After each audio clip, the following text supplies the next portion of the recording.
pouvoir développer et valoriser le potentiel de biodiversité des semences, de pouvoir donner des droits aux agriculteurs par rapport aux semences paysannes.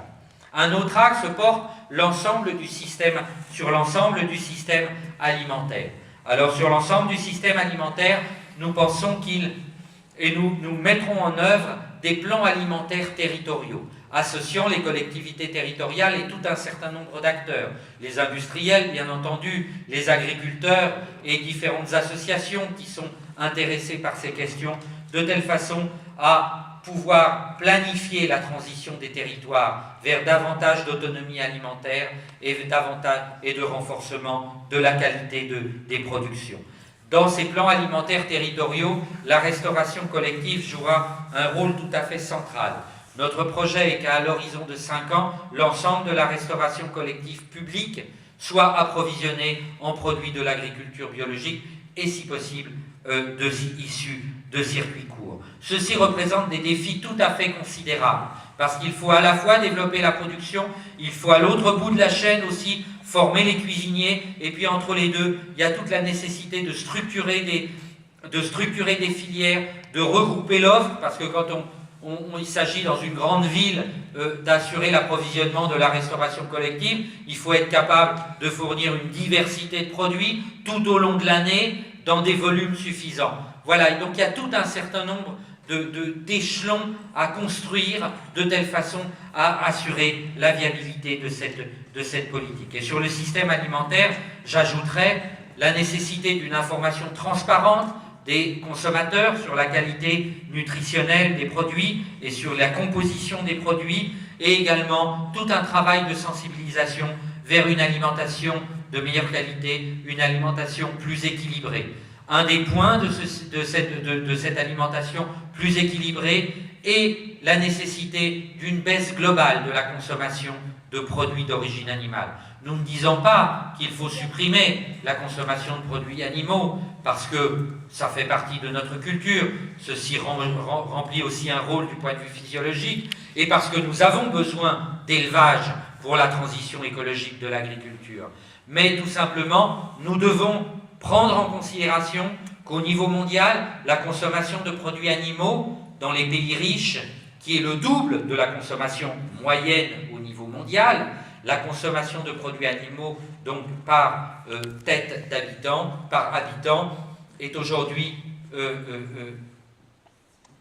beaucoup plus élevée que les besoins, et ceci représente un problème.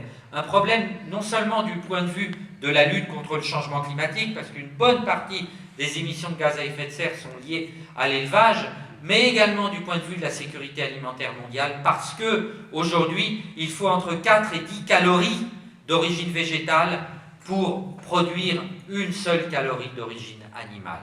Et donc ceci implique que des quantités considérables de terres agricoles doivent être consacrées à la production d'aliments pour les animaux. Alors bien entendu, ce qui doit réduire, ce sont les élevages productivistes, qui sont basés sur l'utilisation de la quasi-exclusivité d'utilisation de céréales. Et nous devons au contraire développer les élevages herbagers qui, eux, permettent de mettre à profit, de valoriser des terres qui ne peuvent pas être utilisées par ailleurs pour l'agriculture. Bien, donc maintenant, un autre aspect de notre programme porte sur la rémunération du travail agricole. Je l'ai dit, ces formes d'agriculture écologique sont des agricultures qui demandent plus de travail. Deuxièmement, bien souvent, ces formes d'agriculture écologique permettent d'obtenir des rendements agricoles qui sont plus faibles que dans l'agriculture conventionnelle. La conclusion de tout ceci, et en plus on pourrait ajouter que la transition, je l'ai dit, implique un certain nombre de risques pour les agriculteurs. Ceci signifie très clairement que cette transition écologique, à une échelle généralisée, elle n'est possible que si les agriculteurs sont correctement rémunérés pour leur travail. Et l'agriculteur que nous avons vu encore cet après-midi, dont je faisais mention tout à l'heure, nous le disait clairement que sans cette question-là, il ne pouvait pas y avoir de passage à des systèmes écologiques. Et aujourd'hui, Pourquoi les agriculteurs qui sont dans des systèmes d'agriculture biologique s'en sortent-ils? Eh bien, ils s'en sortent parce qu'ils arrivent à valoriser leurs produits à un prix largement supérieur à celui de l'agriculture conventionnelle.